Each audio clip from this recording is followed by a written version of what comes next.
اما بعد قال اللہ تعالی فی کتاب الحکیم وهو قوله الحق بسم اللہ الرحمن الرحیم فاقرؤوا ما تیسر من القرآن۔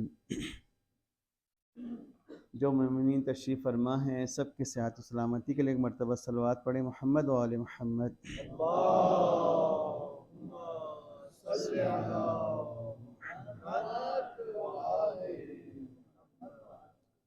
حضرت علی علیہ السلام نہج البلاغہ میں اپنے ایک خطبے میں ارشاد فرماتے ہیں کہ اللہ تعالیٰ جن کاموں سے ماضی کے اقوام پہ ناراض ہوا ہے وہ کام اگر آج ہم کریں تو ہم پہ راضی نہیں ہوں گے کبھی۔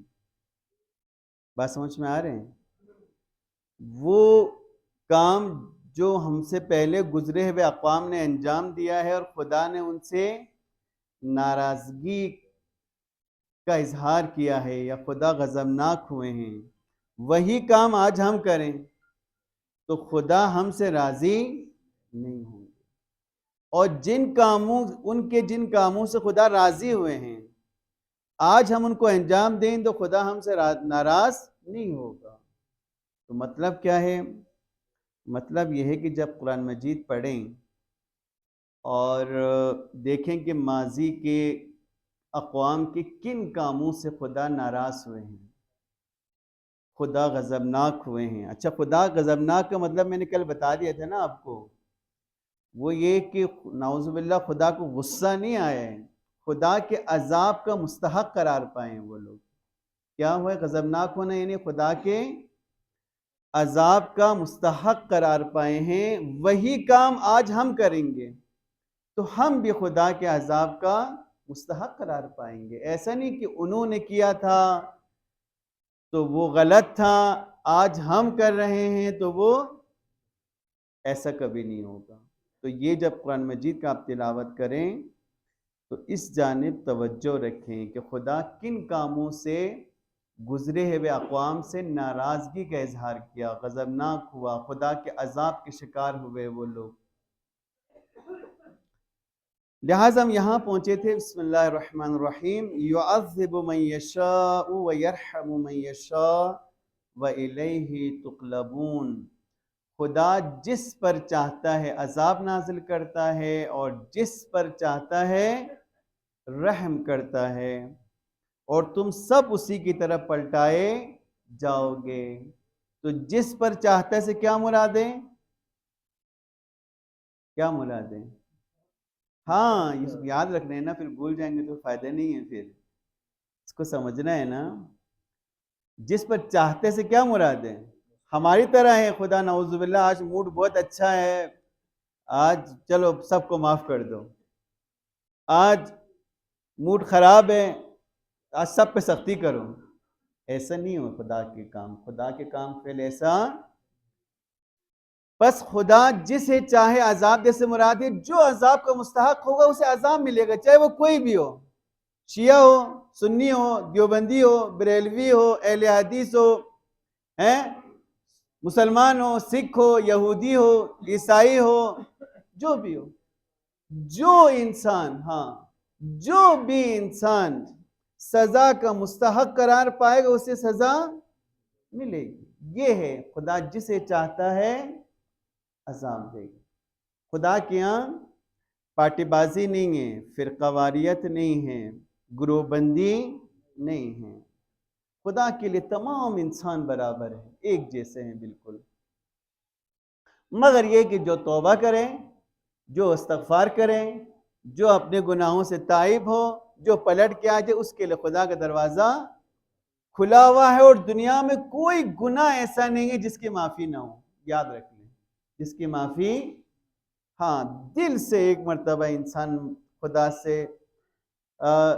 معافی طلب کریں، بخشش طلب کریں، خدا معاف کر دیں گے۔ خدا کی رحمت خدا کے غضب سے وسیع ہے۔ محمد وآل محمد صلوات۔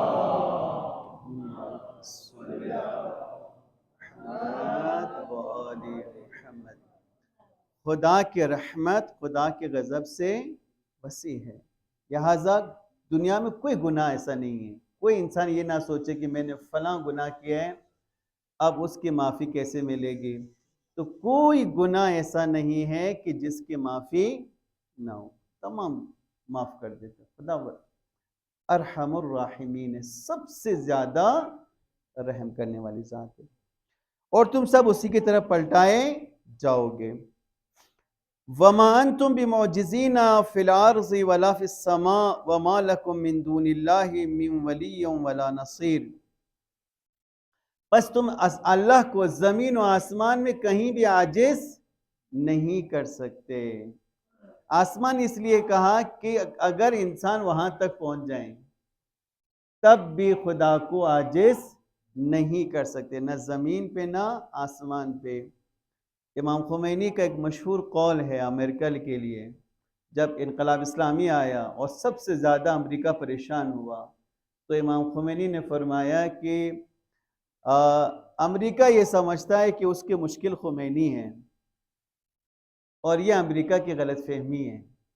خمینی امریکہ کی مشکل نہیں ہے، خمینی آج ہے کل چلا جائے گا۔ امریکہ کی مشکل خدا ہے، وہ خدا کے مقابلے پہ آیا ہوا ہے، اور خدا نے کہیں جانا نہیں ہے، خدا نے کہیں نہیں جانا ہے، تو خدا کو عاجز نہیں کر سکتے۔ ہاں کچھ عرصے تک، کچھ وقت تک، کچھ زمانہ خدا کی اس ڈھیل سے جو انسان کو خدا دیتا ہے کہ تو اپنے اختیار سے جہاں تک جا سکتا ہے تو جا، اس سے فائدہ اٹھا کر ایک ظلم کا نظام قائم کر لیتا ہے، لیکن وہ دائم نہیں رہتا۔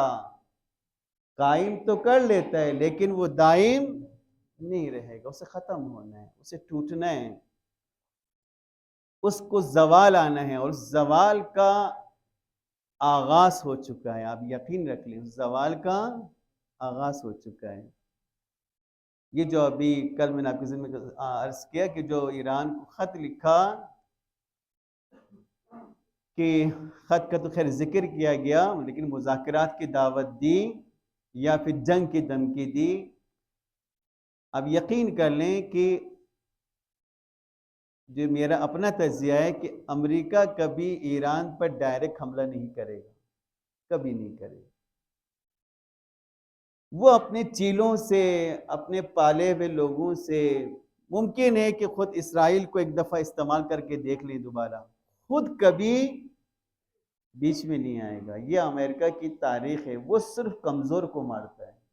جب یقین ہو جاتے ہیں نا کہ سامنے مارنے والا کوئی نہیں ہے، پھر وہ مارنے آتا ہے۔ یہ اس کی طریقہ کار ہے۔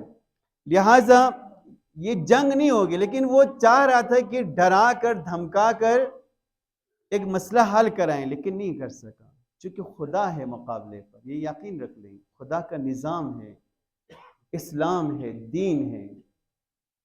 لہٰذا خدا فرماتے ہیں کہ تم زمین و آسمان پر کہیں پر بھی خدا کو عاجز نہیں کر سکتے۔ پھر فرمایا والذین کفروا بآیات اللہ ولقائہ اولئک یئسوا من رحمتی واولئک لہم عذاب علیم۔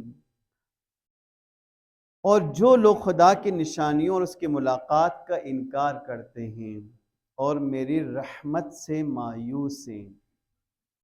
آپ کو پتہ ہے کہ کفار قریش، مشرکین قریش خدا پر ایمان رکھتے تھے، کس پر؟ اور ایک خدا پر۔ کس پر؟ ایک خدا پر، ٹھیک ہے؟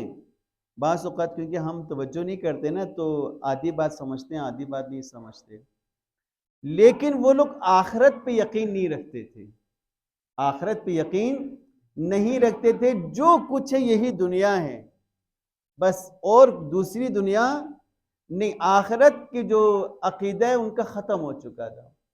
تو اللہ نے فرمایا جو لوگ، یہ کفار قریش خصوصاً، جو لوگ خدا کی نشانیوں اور اس کی ملاقات کا انکار کرتے ہیں، ملاقات کا انکار سے مراد آخرت کا انکار ہے کہ دوبارہ ہمیں اٹھایا نہیں جائے گا، اس کا انکار کرتے ہیں، وہ خدا کی رحمت سے مایوس ہے۔ خدا کی رحمت سے مایوس کیوں کہا؟ اس لیے کہ پھر یہ زندگی تو بے معنی ہوا۔ یہ جو مختصر زندگی جس میں ہم آدھے عذاب میں اور آدھے کباب میں دن کاٹ لیتے ہیں تو پھر یہ تو بے معنی زندگی ہو گیا۔ اگر آخرت کا جہاں نہ ہو تو یقین جانیں اس دنیا کا پھر کوئی معنی ہی نہیں بنتا، یہ فقط کھیل تماشا ہے، پھر لغو ہے، بیکار کی کوئی شے ہے۔ آخرت کی زندگی وہ دائمی زندگی ہے جو خدا کی رحمت سے خدا نے انسانوں کے لیے ایک آرام دہ اور دائمی زندگی رکھی ہے، اس سے کبھی مایوس نہیں ہونا چاہیے، کبھی مایوس نہیں ہونا چاہیے۔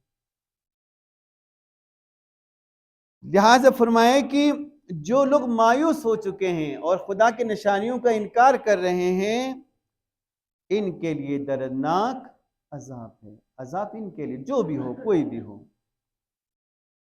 یہاں تک بیچ میں اصل میں اس کو عربی میں ایک جملہ معترضہ کہتے ہیں، تو یہ چند آیتیں بات شروع ہوئی تھی آیت نمبر 16 سے حضرت ابراہیم علیہ السلام سے، کہ حضرت ابراہیم علیہ السلام نے اپنے قوم سے کہا کہ تم لوگ خدا کو چھوڑ کر بتوں کی پوجا کر رہے ہو، یہ بت کچھ بھی نہیں ہے، تمہارے کسی چیز کے نفع نقصان کے مالک نہیں ہیں۔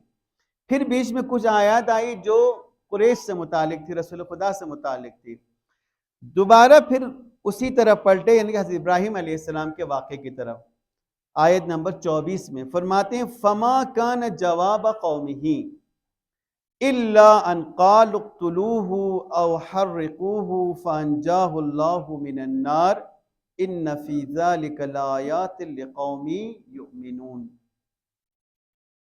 آپ کو پتہ ہے حضرت ابراہیم علیہ السلام نے اپنی قوم کے بت خانے میں جا کر تمام بتوں کو توڑ دیا اور ایک بت کو سالم چھوڑ دیا۔ یہ لوگ جو ہے ایک ان کے یہاں کوئی عید کا دن آتا تھا جس میں تمام قوم اپنی شہر خالی کر کے صحرا میں یا بیابان میں جاتے تھے۔ حضرت ابراہیم علیہ السلام ان کے ساتھ نہیں گئے، رک گئے۔ جب پورے قوم نکل گئے تو انہوں نے بت خانے میں جا کر تمام بتوں کو توڑ ڈالا اور ایک بت کو جو سب سے بڑا بت تھا اسے چھوڑ دیا۔ جب قوم واپس آئی دیکھا کہ سارے بت گرے پڑے ہیں، ٹوٹے پڑے ہیں، تو سب کے زبان پہ ایک سوال تھا کہ یہ کس نے کیا یہ؟ تو کسی نے کہا ایک جوان ہے ابراہیم نامی کہ وہ ان کے متعلق ایسی باتیں بولتا رہتا ہے، تو کہا گیا کہ لے آؤ اسے پکڑ کر حاضر کرو سب کے سامنے۔ لے آئے۔ حضرت ابراہیم علیہ السلام نے پوچھا کہ کیا مسئلہ ہے؟ کہا بت خانے میں سارے بت توڑ دیے گئے اور ہمیں شک ہے یہ کام آپ نے کیا ہے۔ تو آپ نے فرمایا حضرت ابراہیم علیہ السلام نے کہ سارے بت توڑ دیے ہیں؟ نہیں، کہا کہ بڑا بت تو اس سے پوچھو، ممکن ہے اسی نے توڑا ہو، اس سے پوچھو، ممکن ہے اسی نے توڑا ہو۔ تو وہ لوگ سر جھکا کے بیٹھ گئے، وہ جانتے ہیں نا، وہ تو بات نہیں کرتے، اس سے کیا پوچھیں۔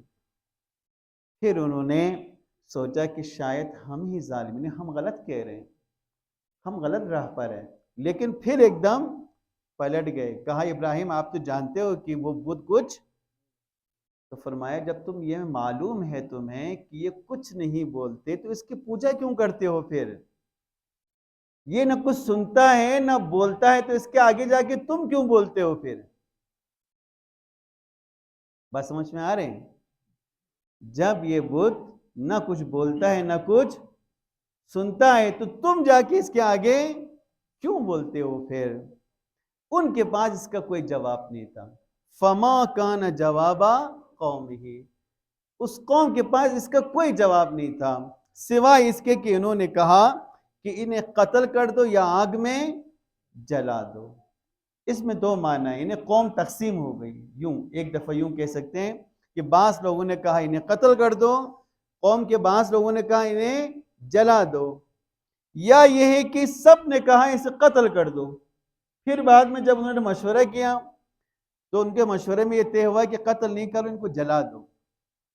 یوں ہے کہ انہیں قتل کر دو یا جلا دو۔ فَأَنْجَاهُ اللَّهُ مِنَ النَّارِ، خدا نے حضرت ابراہیم علیہ السلام کو آگ سے نجات عطا کی۔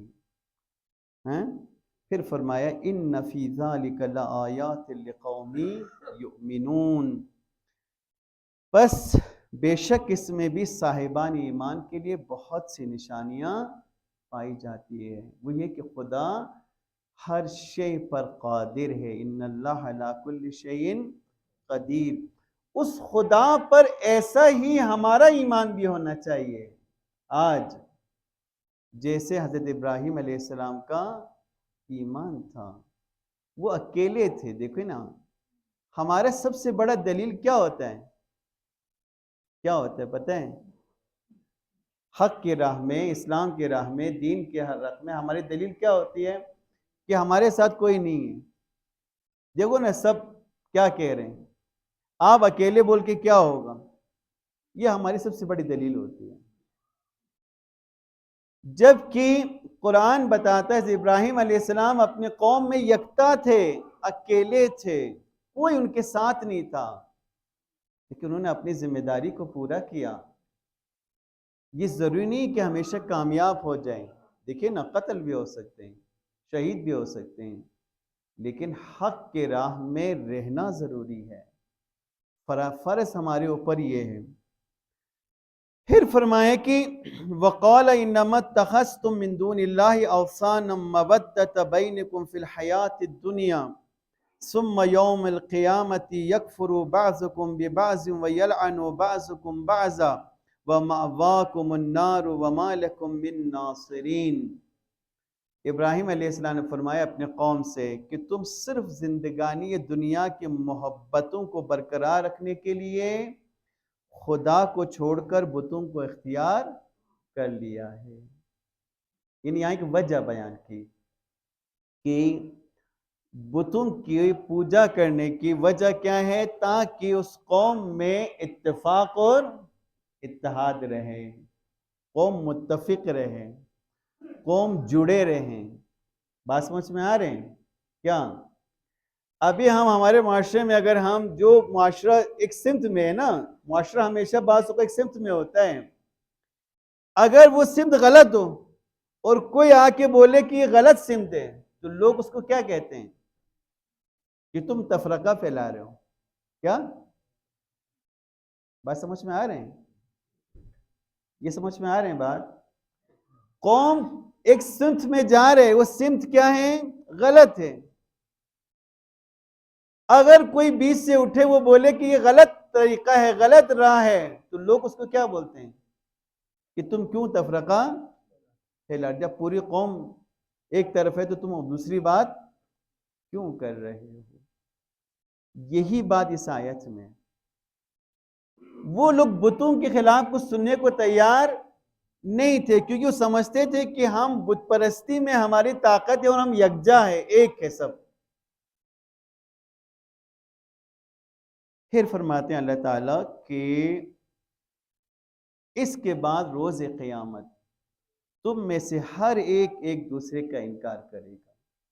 جب حقیقت کھل جائے گی تو معبود جس کو بنایا ہے وہ عابد کا انکار کرے گا، عابد معبود کو کا انکار کرے گا، کیونکہ واضح ہو چکی ہوگی، کھل چکی ہوگی، اور خود آپس میں بھی ایک دوسرے کو لعن کریں گے، ذمہ دار ٹھہرائیں گے کہ تمہاری وجہ سے میں گمراہ ہو گیا، وہ کہیں گے تمہاری وجہ سے میں گمراہ ہو گیا۔ یہ بہت ضروری ہے کہ راہ کو خود تلاش کریں۔ ابھی دیکھیں نا، ہم لوگ جس نظام میں زندگی گزار رہے ہیں، جس کو ہم سمجھتے ہیں کہ اس کے علاوہ دوسرا راستہ ہمارے پاس ہے یا نہیں ہے؟ راستہ تو ہے نا، اس پہ چلنے کے لیے تیار نہیں، کیونکہ سب ایک چیز پہ متفق ہے، سب ایک چیز پہ متفق ہے، دوسری طرف جانے کے لیے تیار نہیں ہے۔ قیامت کے دن جب واضح ہو جائے گی کہ ہماری یہ زندگی غلط راہ پہ تھی، غلط راستے پر تھی، ہم غلط لوگوں کے سرپرستی میں تھے، ہم غلط لوگوں کی اطاعت کر رہے تھے، تو پھر کیا ہوگا؟ پھر ایک دوسرے کو برا بلا کہیں گے۔ قیامت کے دن تو کھل جائے گی، واضح ہو جائے گی، کوئی چیز چھپی نہیں رہ جائے گی۔ قیامت کے ناموں میں سے ایک نام کیا ہے؟ تبلس سرائر ہے۔ کیا ہے؟ تبلس سرائر، پوشیدہ چیزیں ظاہر ہونے کا دن۔ ہمارے ایک استاد تھے کہ وہ کہتے تھے کہ قیامت مراحل پہ آئیں گے. کس طرح سے آئیں گے؟ مرحلہ وار آئیں گے، آہستہ آہستہ آئیں گے. وہ جو زلزلہ اور ہلانے والا دن وہ آخری دن ہے، اذا زلزلت الارض زلزالہا، وہ آخری دن ہے. لیکن قیامت کے بہت سارے اور نام ہیں، ان میں سے ایک تبل السرائر ہے، پوشیدہ چیزیں ظاہر ہونے کا دن. وہ فرماتے تھے کہ وہ آغاز ہو چکا ہے، ابھی اس کا آغاز ہو چکا ہے. کیسے؟ کس کے ہاتھوں سے؟ بتائیں کن کے ہاتھوں سے؟ خود انسان کے ہاتھوں سے. کس کے ہاتھوں سے؟ انسان کے ہاتھوں سے. دیکھیں، پہلے یہ ہوتا تھا کہ کوئی لیڈر جس کے پیچھے ہم لوگ ہیں، جس کی اطاعت کو ہم سمجھتے ہیں کہ ہماری زندگانی دنیا، چلو آخرت نہیں ہوگی تو دنیا تو اسی سے بنے گا، ٹھیک ہے. وہ 7 پردے کے پیچھے کیا کرتے ہیں ہم نہیں جان سکتے تھے. وہ کس قسم کا آدمی ہے ہمیں نہیں پتہ چلتا تھا. لیکن آج ایسا ہی ہے؟ آج ایسا نہیں ہے. آج تمام لیڈر کھل کے سامنے ہیں، کسی کے کرتوت چھپے ہوئے. یہ کس کے ہاتھوں سے ہوا ہے؟ یہ انسانوں کے ہاتھوں سے ہوا ہے نا. انسان نے کیمرہ ایجاد کیا، انسان نے ویڈیو ایجاد کیا، انسان نے تصویریں ایجاد کی. آج کوئی لیڈر چھپا ہوا نہیں ہے یہ کس قسم کا آدمی ہے بول کے. بس سمجھ میں آ رہے ہیں؟ جس کے پیچھے بھی آپ جا رہے ہوں، آپ کے سامنے وہ لیڈر چھپا ہوا ایسا نہیں ہے کہ وہ ظاہراً اپنے آپ کو دیندار، متقی، پرہیزگار پیش کر رہے ہوں اور 100 پردے پیچھے جا کے وہ فسق و فجور کرتا ہو. بلکہ آج کا ہمارے لیڈر ہمارے سامنے فسق و فجور کرتا ہے اور پھر بھی ہم اس کے اب آپ خود ہی فیصلہ کر لیں. پھر ان کا نظام بت پرستی کا نظام تھا، وہ اس طرح کے لوگ تھے. ہمارا نظام آپ کی خدمت میں اس دن میں نے عرض کیا تھا کہ یہ بھی بت پرستی کا نظام ہے، فقط بت چینج ہے. وہ بت کیا ہے؟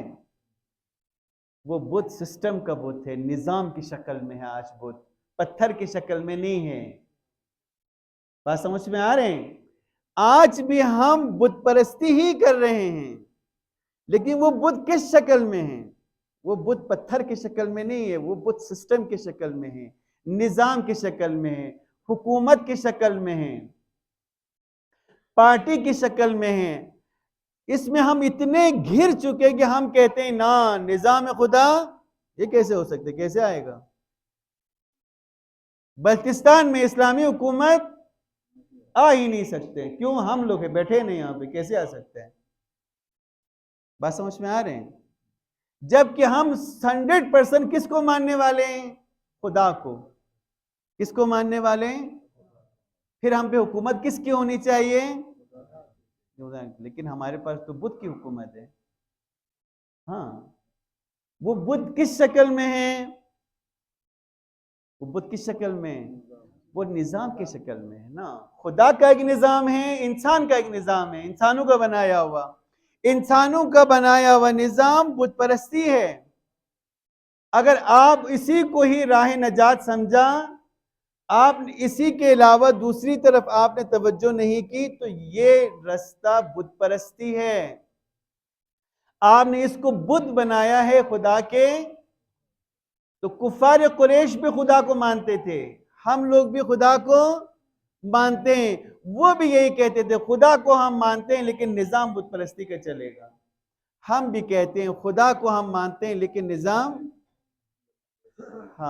نظام جو ہے وہ انسانوں کا بنایا وہ وہی چلنا چاہیے، وہی چلے گا، وہی نجات دے گا. اسی میں ہم یکجا رہیں گے، ورنہ ہم متفرق ہو جائیں گے. تو بس یہ بات یاد رکھ لیں، جس بات سے خداوند تعالی، جو مولا نے فرمایا، جس بات سے خدا پچھلی قوموں سے ناراض ہوئے، غضبناک ہوئے، وہی کام آج ہم کریں تو خدا ہم سے راضی.